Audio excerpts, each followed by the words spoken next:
همه نعمت‌های خداوند خوب هست، هم مادی هم معنوی،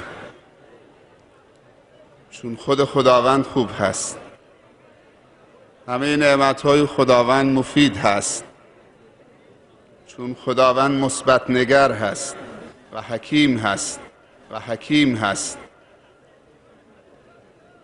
همه نعمت‌های خداوند سلامت، رشد، توان، سعادت آفرین هست.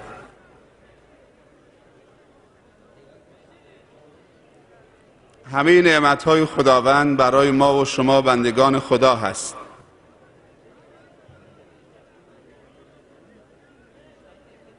اعوذ بالله من الشیطان الرجیم و ما بكم من نعمة فمن الله و ان تعدوا نعمة الله لا تحصوها.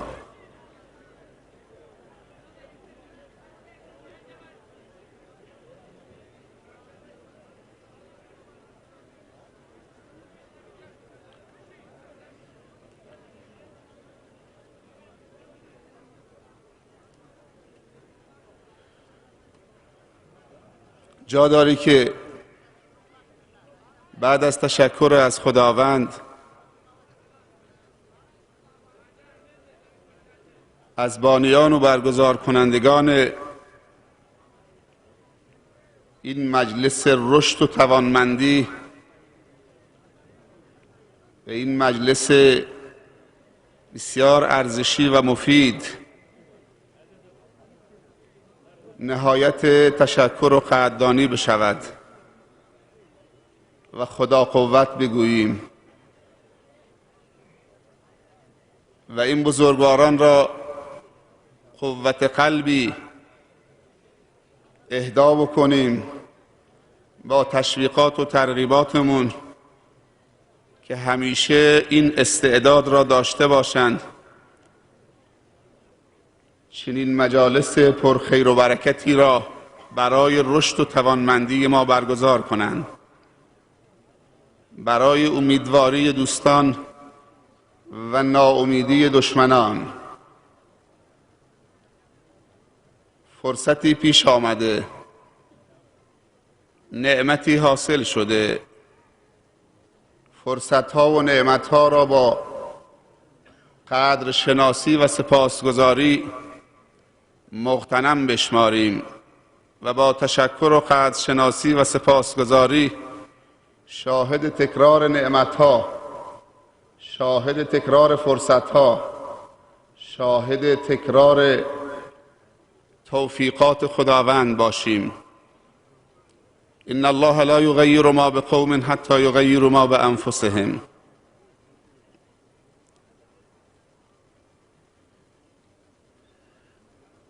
بعد از این همه سخنرانان و اندیشمندان بزرگوار که به همه موضوعاتی که در ذهن بنده و امثال بنده وجود داشت برای گفتن، صحبت کردن کمی دشوار است، چون از دیروز تا امروز تقریباً به همه مسائل پرداخته شد. موضوعی که دوستان عنایت کردن گستردگی تهاجم فرهنگی است، ولی از دیروز که من تو جلسه بودم تا امروز همه علما و اندیشمندان به نحوی به این مسائل پرداختند. همه صحبت‌ها بدون استثناء اشاره به این تهاجم فکری فرهنگی داشت. اما به خاطر ادای احترام و اطاعت از بزرگواران در اون مدت وقتی که مشخص شده مسائلی رو حتی اگر شده به تفسیر یک آیه از قرآن اگر توفیق پیدا کردم میپردازم. امیدوارم که سبب رشد در زندگی خود بنده و خانواده بنده و همچنین مستمعین و سروران و عزیزان بشود. تهاجم فکری فرهنگی که مشخصه، وقتی تهاجم هست مهاجم هم هست. نوع تهاجم توسط مهاجمین باز هم مشخصه، فکری فرهنگی. علم و دانش احتکار و انحصار یک ملت نیست که در طول زمان همیشه یک ملت یا یک مملکت مقتدر باشد. در طول تاریخ قدرتمندان زیادی بودند، همینطوری که امروز تک قطبی یا جهانی شدن در دنیا حاکم است. در طول زمان وقتی که تاریخ و ورق بزنیم، دولتمندانی بودند که حالا چه به نیکی و خوبی و چه به بدی و شرارت بر دنیا حکومت می‌کردند و حرف اولو می‌زدند و دنیا در قبضه اونها بود.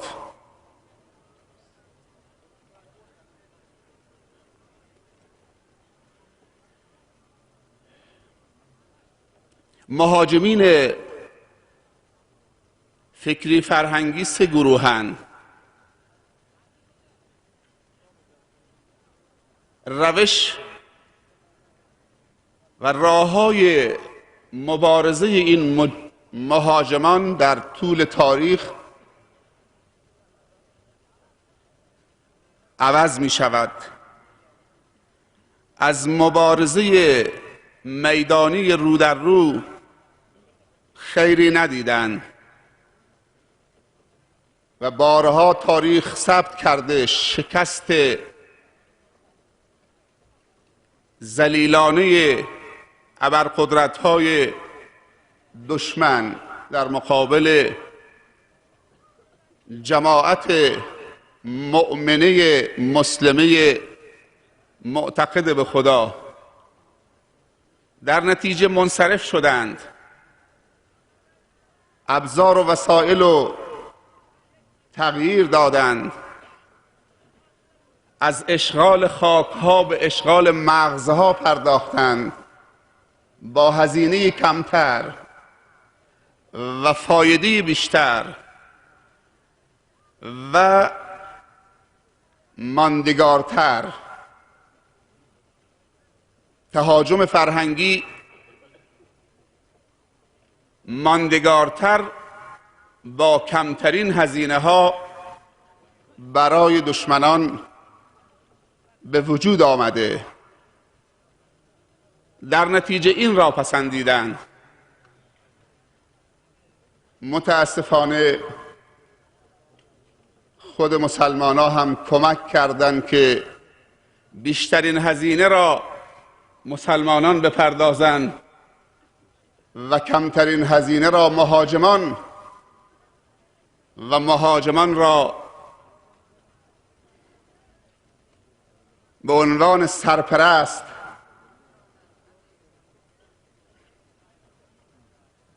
بپذیریم. بپذیرند غیر عالم جاهل و احمق بر عالم حکومت بکند. تغییر از پایین است. بر مصداق این حدیث کما تکونوا یعمر علیکم، اونطوری که شما هستید بر شما تسلط پیدا می کنند. نیاز نیست به فکر براندازی حکومت ها باشیم. نیاز است که از درون ما متحول بشویم. سید قطب رحمت الله علیه می‌فرمایند اقم دولت الاسلام فی نفسک تقم علی ارضک. دولت اسلام را در خود پیاده کن، در سرزمین تو پیاده خواهد شد.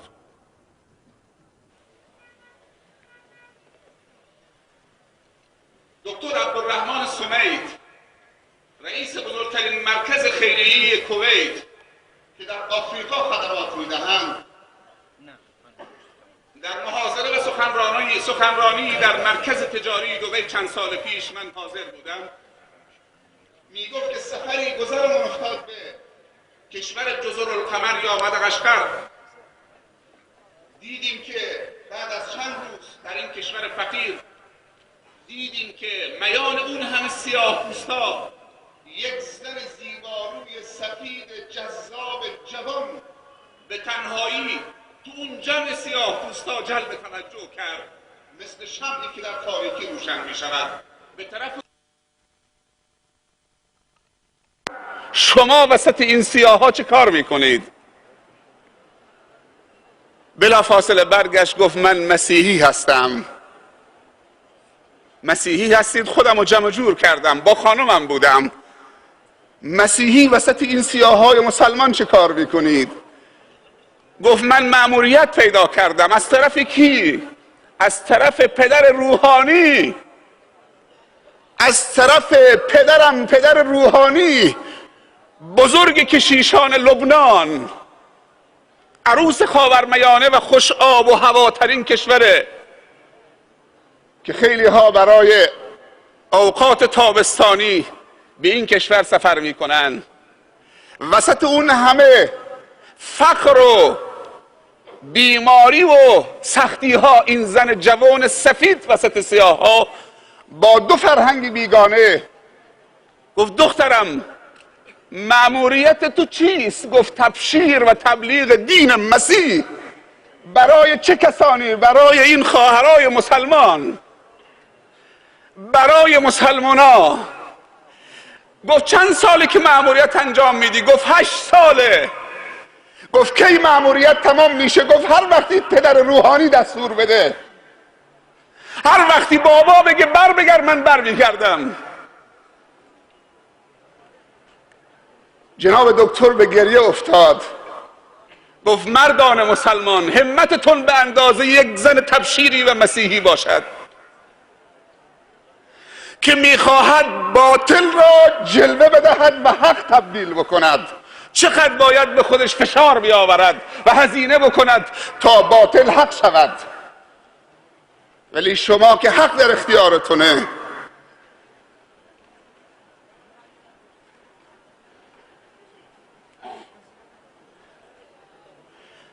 کی مأموریتت تمام می شود؟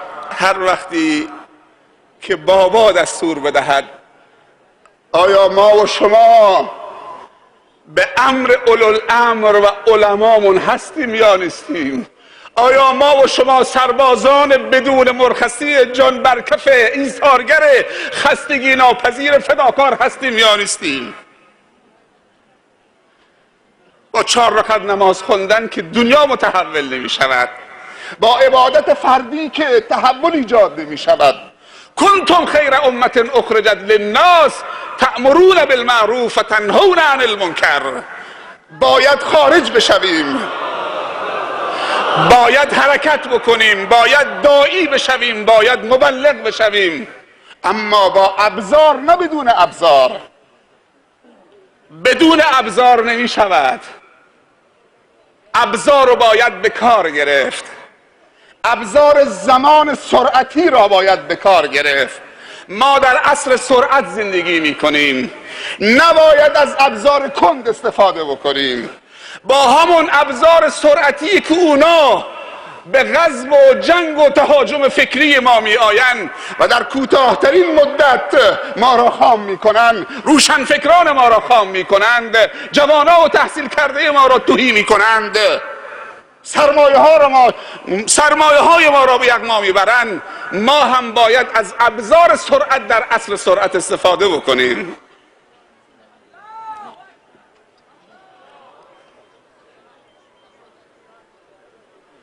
نه اینکه دشمن قوی است، ما ضعیفیم. نه اینکه دشمن آمده ما رفتیم. عدم حضور ما حضور دشمن را فعال کرده. عدم پذیرش ما سرمایه های ما دشمن پذیر شدند.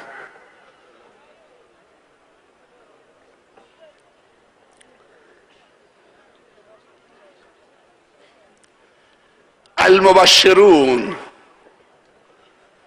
گروه دوم المستشرقون، اینها خیلی دقیق تر و حساب شده تر حرکت می کنند.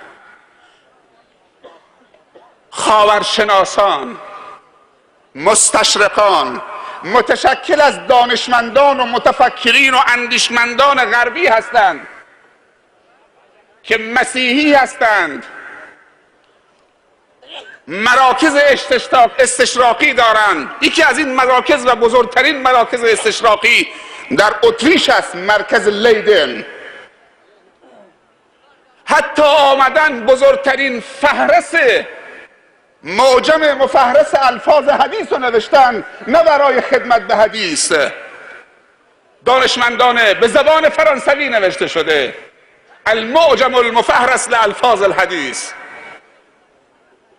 برای استفاده خودشون تمامی آیات و احادیث رو بردن تو لابراتور و زیر ذره‌بین دارن بررسی میکنن که کجا میتوانند فرصتی پیدا بکنن ضربه بزنن، ناباوری ایجاد بکنن، اراده های آهنین و فولادین ایمانی امت اسلامی را پوشالی بکنند.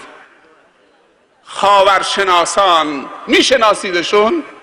اینایی که مواد فروشن، فیلم های مبتذل و سر چهارراه ها میفروشن، سیگار رو توزیع میکنن، مدل ها و مدها رو ترویج میدن، اینا نتیجه تفکر خاورشناسا و مستشرقین هستند.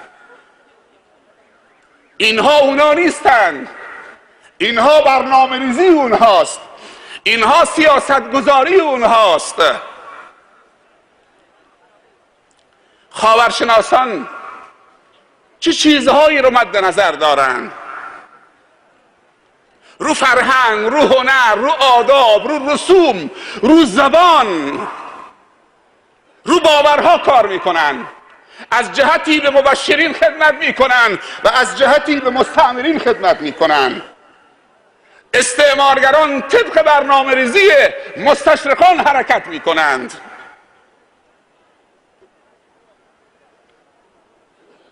از جمله زبان، کدوم زبانی رو خاورشناسان زیر سوال بردن؟ زبان دین و ایمان ما، قرآن ما رو زیر سوال بردند. نمونه بارزش ترکیه، مرکز آخرین خلافت اسلامی، دولت عثمانی. دانشجویی در دانشگاه مدینه با هم درس میخوندیم، قرآنی رو به من نشان دادن که با حروف لاتین نوشته بود.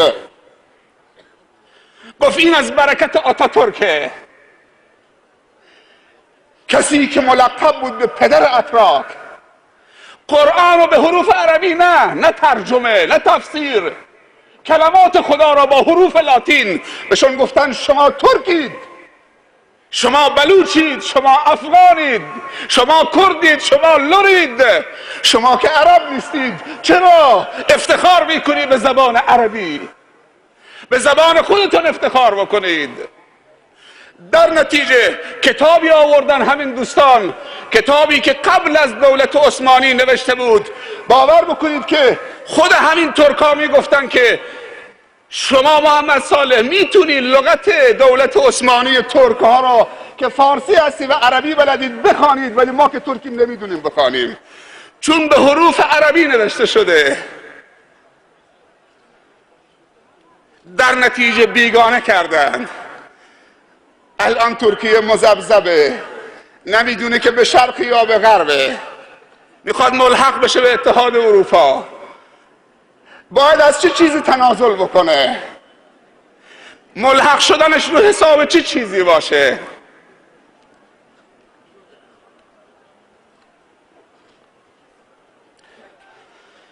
اما گروه سوم استعمارگران، چه کلمه زیبایی است، استعمار.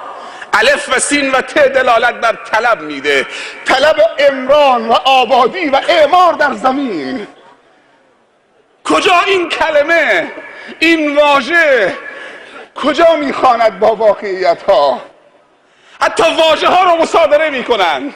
استعمار، از کلمه جذاب زیبا استفاده میکنن. ما برای عمران و آبادی میاییم،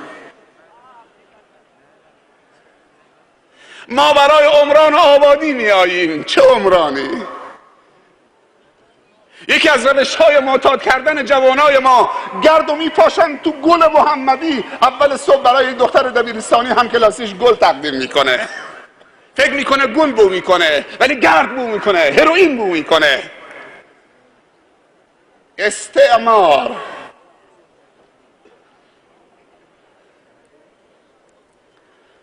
استعمار چه اهدافی دارد؟ اونها تحریف زبان و فرهنگ و دین و باورها و اصول و ارزشها رو. و استعمار چه کار میکنه؟ استعمار عملی میکنه، لشکرکشی سیاسی و نظامی میکند، سیاست رو تسخیر میکند و با قدرت نظامی هیمنت خودش رو بر جهان میگستراند.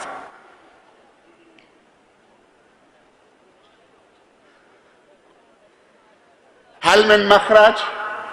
آیا راهی برای خروج هست؟ بازگشت صادقانه و جانانه و عاقلانه و خردمندانه و هدفمندانه به قرآن و سنت، دو مصدر عز و قوت مسلمین، که در این دو مصدر مصدری به اسم جهاد هست.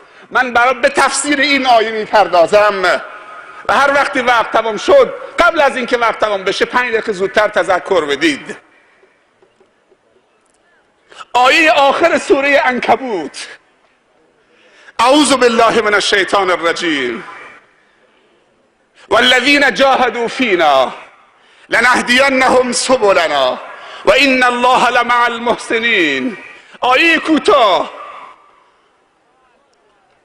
کوتاه اما پرمحتوا، پرمعانی، پرانگیزه، امیدوار کننده، نیروبخش. والذین جاهدوا، در وهله اول در رو باز کرده، گفت والذین. هر کسی میاد تو الذین شرکت بکنه. الذین از الفاظ عمومه، از صیغه های عمومه. والذین کلمه بعدیش جاهدوا. این الذین باید یک ویژگی داشته باشن، بذل و بخشش بکنن، جهاد بکنند. جهاد یعنی چی؟ از جهد گرفته شده. جهاد یعنی بذل و بخشش وسعت، اون چیزی که در توانته. والذین جاهدوا فینا، این بذل و بخشش کلمه سوم منضبطش میکنه، مؤثرش میکنه. نه هر بذل و بخشش و جهادی نیروزاست، نور و نیرو تولید میکنه، رشد و توانمندی تولید میکنه. نه، والذین جاهدوا فینا. باید این جاهدو رو ربانیش بکنیم، خداییش بکنیم. فینا نتیجه چی میشه؟ خداوند میتونست بگه اهدیهم سبلنا او اهدیهم سبیلی، بلکه خداوند گفته لنهدینهم. با 2 تا از ابزار تأکید کرده. خدا نیازی نداره که برای بندگانش اینطوری ضمانت بده، ولی اینطوری ضمانت داده. خدایا ما حرف تو را قبول داریم بدون تأکید و قسم، تو رب ما هستی، ما عبد تو، ولی بازم تأکید کرده که ذره شک در دل ما راه پیدا نکنه که خدا ما را نصرت نمی کنه. لنهدینهم سبلنا، نه یک راه، ما همه راههای متصل و منتهی به خودمون نشونشون میدیم و اونها رو تو اون راه قرار میدیم. والذین جاهدوا فینا لنهدینهم سبلنا. آخرین سندیت چیه؟ و ان الله لمع المحسنین. خداوند همراه نیکوکاران و محسنین است. کجای قرآن و چه کسی غیر از محسنین و نیکوکاران و مؤمنین این سندیت رو دارند؟ چرا ما پذیرفته هستیم که شکست خورده ایم؟ پذیرفتن شکست کفره.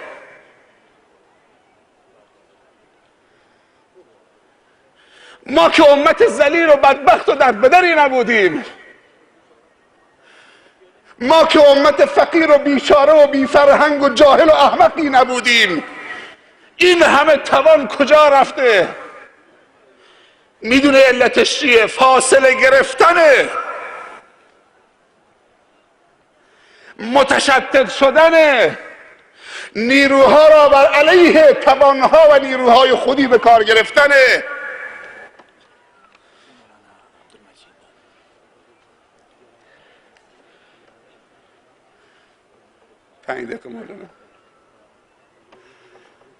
کجای قرآن خداوند گفته ان الله مع الظالمین؟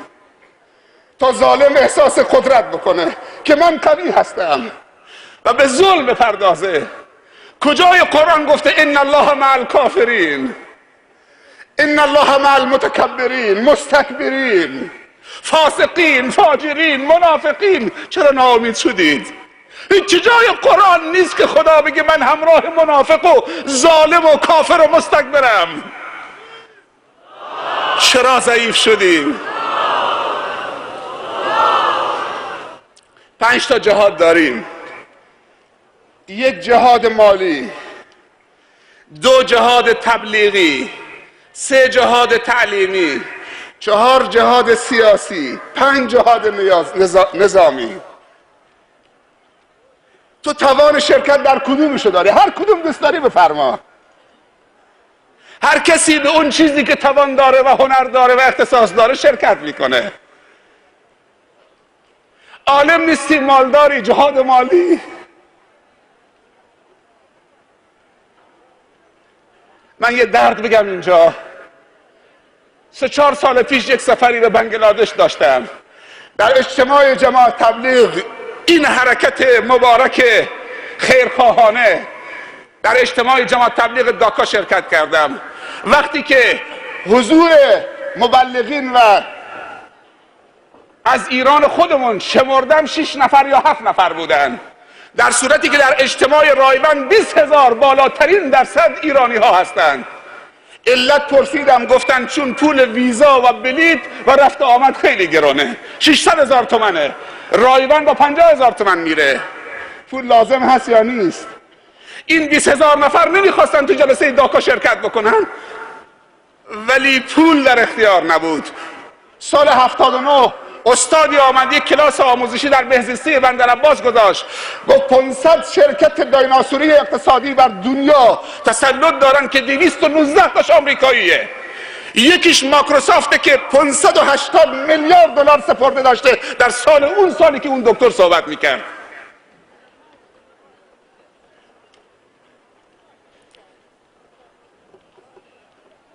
مال مذهب نداره، مذهب مال مذهب صاحبشه.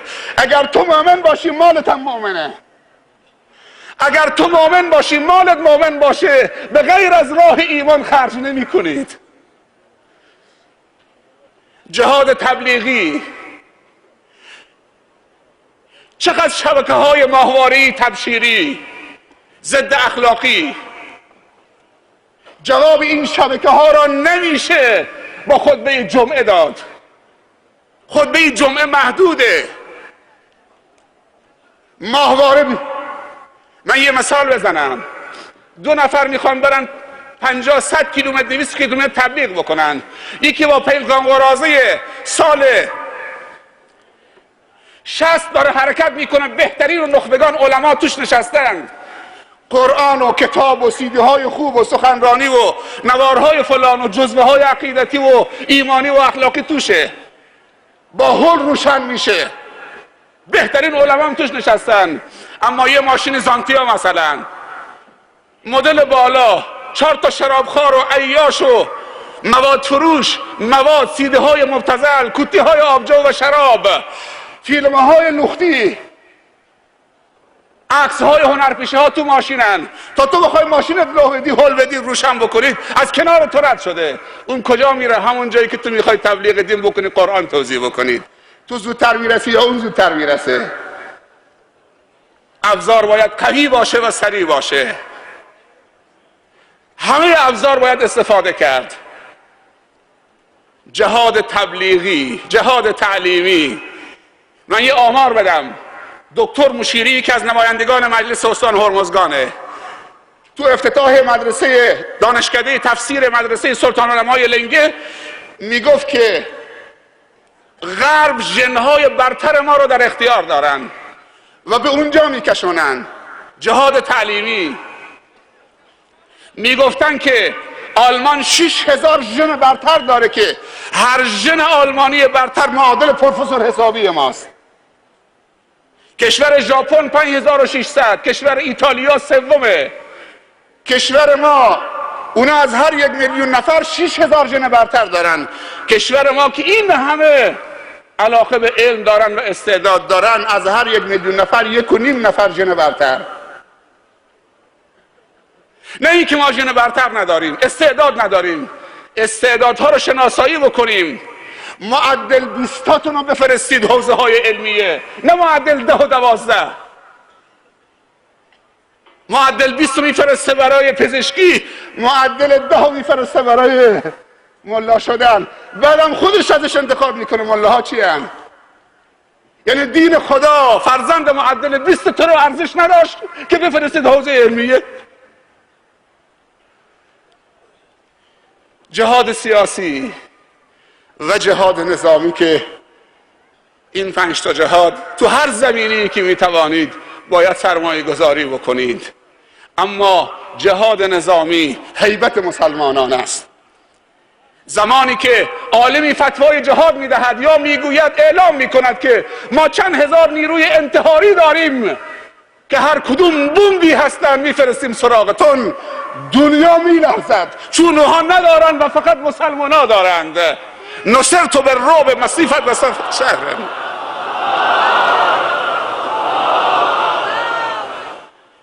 جا داره من از 2 قشر اینجا تشکر ویژه بکنم. یکی حضور پررنگ خواهرها که من دیشب در خدمتشون بودم و بهشون گفتم فکر نکنی حمایش محمد ابن اسماعیل بخاری است. این حمایش مادر محمد ابن اسماعیله. کسی که بچهش یتیم شد، این زن این بچه رو گرفت بود به بلاد حرمین که امام بخاری بشود.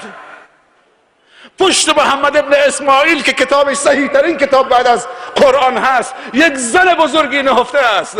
امام بخاری در سن طفولیت و کودکی و نوجوانی یتیم شده. این مادر مسئولیت پذیر بوده و این فرزند رو در اون روز سخت با 1000 مشکلات و دشواری برد به بلاد حرمین که اونجا ملتقى العلماء هست و اونجا محل ملاقات علما از جهان اسلام است که این فرزند نابغه جهان اسلام بشود و لقب امیرالمومنین در حدیث بگیرد. این حمایش محمد ابن اسماعیل نیست، این حمایش مادرشه. و دوم انتظامات و قشر جوانی که واقعا نظم دادن به این جلسه. خدا قوت، نمیگم دستتون در نکنه، میگم خدا قوت، چون وقتی خدا و قوت میگیم انسان نیرو میگیره. از حوصله همه شما تشکر میکنم. از اونجایی که وقتم مقید میشم به وقت و خیلی مسائل بود و راهکارها که انشاءالله در فرصتهای مفتوح دیگری و مجال رو باز میکنیم برای بزرگواران دیگه. التماس دعای خیر از همه شما بزرگواران دارم. خداوند ما و شما رو همه حسن الخاتمه و خاتمه به خیر بگرداند. جزاکم الله خیر. موفق و مؤید و سربلند باشید و آخر دعوانا ان الحمد لله رب العالمین و صلی الله علی سیدنا و نبینا محمد و علی آله و اصحابه و سلم اجمعین و السلام علیکم و رحمت الله تعالی و برکاته.